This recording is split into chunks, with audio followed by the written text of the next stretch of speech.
asked, what are your thoughts on a set of power armor that looks like a mini Liberty Prime? Well, I think someone already tried that. I was going to make it working in game for them so they could release it, but apparently they had no interest in releasing it at that point, so I figured fuck it. When is all this going to be CBB compatible? Says Crash Crisis 244. Soon, very soon. As soon as I figure out why, if that's actually necessary, then sure. But as far as I know, there's not much point. Unless you have, like, nuclear tits that deform steel. Other than that, I don't know. If someone wants to explain to me why it needs CBBE, then sure. EWR1203 asks, any update on the NCR Ranger armor? Yes, it's my fault entirely, and there would have been updates before, but I decided to sort of wait for the big update that we've got planning. And since you're come to the stream, we'll tell you what's coming. We've got the Eyelight. We have got a Desert Ranger paint job or skin, Riot Gear in its own armor, and that can upgrade to advanced and then elite Riot Gear. Correct me if I'm wrong, Payne. And maybe some more skins in the future. Yeah, and some more object mods as well. Yeah, that's the more interesting part that I wanted to touch on. I was thinking a lot of at least the power armor in the game has a lot of customization as far as faction representation goes. And, normally on the base Ranger, Desert Ranger, and Riot Gear, they have designations all over the fucking place. So I was thinking, why don't we allow some level of customization for the player? Including, but not limited to, obviously the major identifying factor of the Desert Ranger gear being Forgive Me Mama, as well as the soldier's identifying marks and tallies from his deployments on the rear. Now, we don't want to throw that on there because then frankly, then it just becomes unique. And we don't want that. But, I can add on little, what are they called? Overlays, I guess we'll call them for now. And, we can make a shit ton of those so you can have a selection of things you want to write on your helmet, or say you want to wrap a bandolier of bullets around your helmet for some reason. Possible. So, Hi Ampias is asking, just so I get this clear, you'll be able to upgrade skins for the Riot Gear, right? Like Elite Desert Ranger armor. Is that right? We can swap. You can't mat swap with the Riot Gear mesh, can you? You can, but there's going to be some funky little issues on it, particularly around the shoulder area, because that's really the only thing that's different.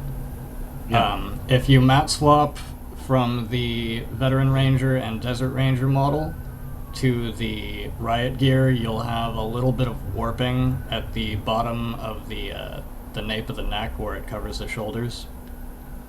But outside of that, it looks pretty much the same.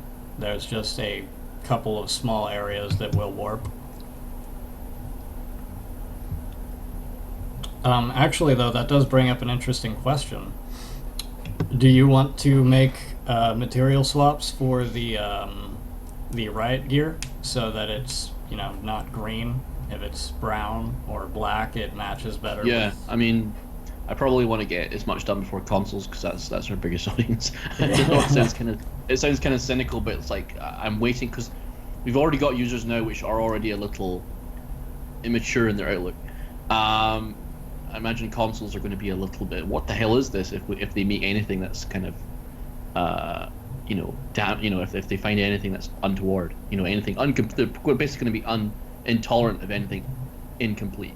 Definitely. So as much as we're going to get, as much as possible, we can get done before it rolls out in the Xbox One, and then the PS4 will probably be our last, big version, if you know what I mean. Yeah. Ugh. And what you say? Oh, I just burped. All right. Veal Helmans, I'm probably pronouncing your name wrong all the time. Ever thought of making tactics power armor? I know someone's working on it, but he seems to have abandoned it. Yeah, he might have, or he might be still be continuing it, but who knows? But we have thought about it. But I mean, personally, I don't know about painting, but I would probably do it in terms of a kind of DLC type, New Lands, Illinois type thing. But not really before that, because we've already done a couple of armors, which kind of like we have to stretch the reasons why they're there. If you know what I mean? Yeah.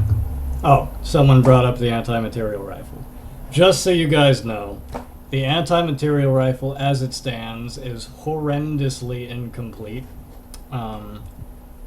There is texture stretching everywhere. None of the mods for it are complete. The thing as it stands is, not at all representative of its final form. I have the all of the modifications for it done, but I do need to do the final cleanup on it. So the next time you guys see it, at this point I've kind of said, like, we're not going to be updating the anti-material rifle until we're done with it. So once it's done, you'll know, because it's going to be pretty swanky.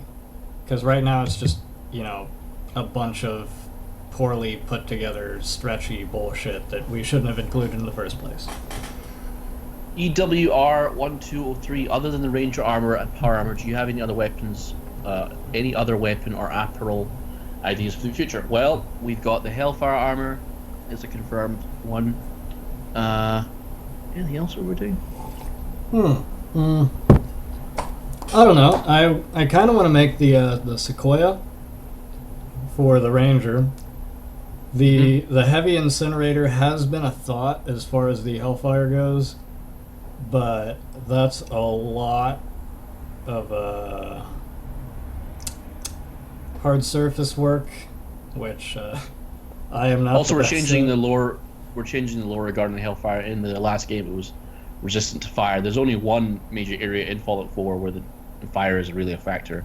Well, barring the Automatron part, that part of the Automatron regarding Ahab. But so we're going to make it laser resistant instead of fire resistant. So yeah, I mean that doesn't preclude the heavy incinerator, but it sort of precludes the theme, if you know what I mean. Yeah, I mean we could always have what's it called? Just a small fire resistance anyways, even though it's totally useless.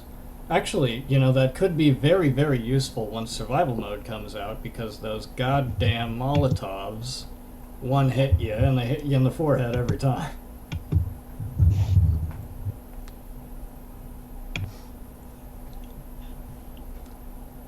But again, the Hellfire was the pinnacle of Enclave technology from Adams Air Force Base.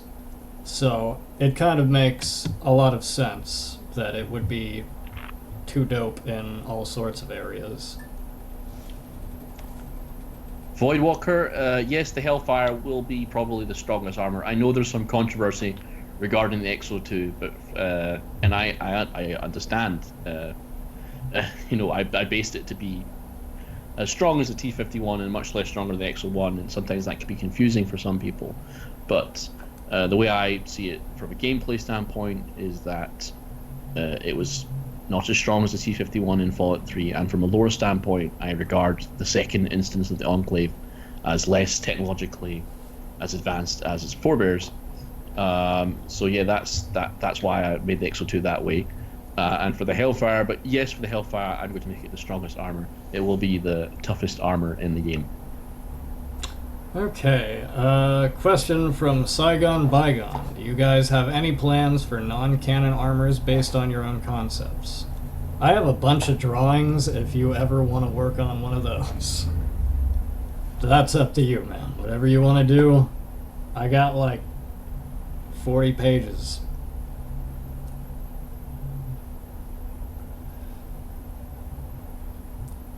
Yeah, that sounds pretty cool to me. I kind of like the mods that are fun and not so much adherence to canon. Yeah, I mean, we try to stick very close. Again, we aim for one-to-one art style parity with the vanilla art style. And we try to stick very close to the lore with the idea, the understanding that we have established lore in every game. And with Bethesda acquiring... Continue. One of the things I always really loved about Fallout, back to the first one, were the random encounters and the bizarre references that were just so out of the universe, out of place in this like bleak game of survival that's all about counting bullets and water. All of a sudden you're running into like a cow dressed up like Elvis or an alien. They just always threw such bizarre things in there that some of the crazier mods kind of almost fit Fallout. Yeah, a lot of lore unfriendly mods really do fit. Yeah, me personally, I played Fallout New Vegas is probably my most favorite Fallout game, and they actually have an option to turn off all the weird stuff like the Indiana Jones in the fridge and things like that, and I'm the person who turns it off, and I quite like the universe and things like that. So that's what motivates me to mod. So I can understand why people like putting on lore unfriendly stuff in the game, but I feel like I feel like I'm someone who likes lore friendly stuff, and I want to do that for other people. So. Yeah, well, the key thing as far as lore goes is, a lot of people regard the Black Isle and Interplay days as like the only canon, and now that Bethesda's acquired the IP, they're just kind of ruining everything. What people don't really understand is that lore continuity is not as important as the intellectual property rights of the developer. Case in point, we've got a ye old T-45D requires the recon suit to interface with the armor frame. Nowadays, you hop into this piece of equipment and you slide your feet under a bar and you grab onto another bar and you're good to go. Unfortunately, that entails, by removing the requirement, at least on the T-45, that this frame has been the basis the entire time, which then goes back and negates everything. It changes the whole NCR as well. It makes it ridiculous why they walk around in armor stripped of their machinery and stuff in the last game. Why doesn't the NCR just... If this is the lore, then why do they just, get T-45s all over? Yeah. So... the argument behind that is they can't, repair them, I suppose. But, other than that, it's a big jump from the last game. We're not talking about 3 games difference. We're talking about 1 game. Yeah. Everything changes.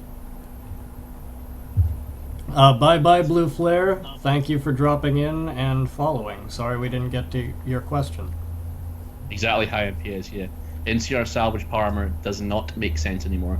If we're going to have NCR characters in Fallout 4 in the future, and that might be a possibility, it will have to, have the NCR have T-45s, usually, like, operating them, which was the case in Lonesome Road. So. Sorry, I gotta go back for like an hour in the chat because we missed a lot there. Oh yeah, Ilzapsilarandro asks, question that bothers me the most, how much different is modding F4 and modding F3 Vegas? Not just no GEC we suffer, but what about the pipeline and workflow? Modding Fallout 4 is just like modding Skyrim. I don't know if that means anything, but I prefer modding Fallout New Vegas due to the fact that you had limited animation slots, the scripting language was a lot simpler, and it just felt a much more accessible game. And I can tell you probably think the same. Yeah, honestly, I've found it easier.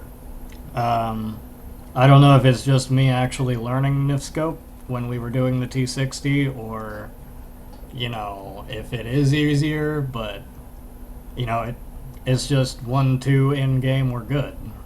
Whereas before, I'd have to send things over to Dragbody, I'd have to send things over to, fucking Jack.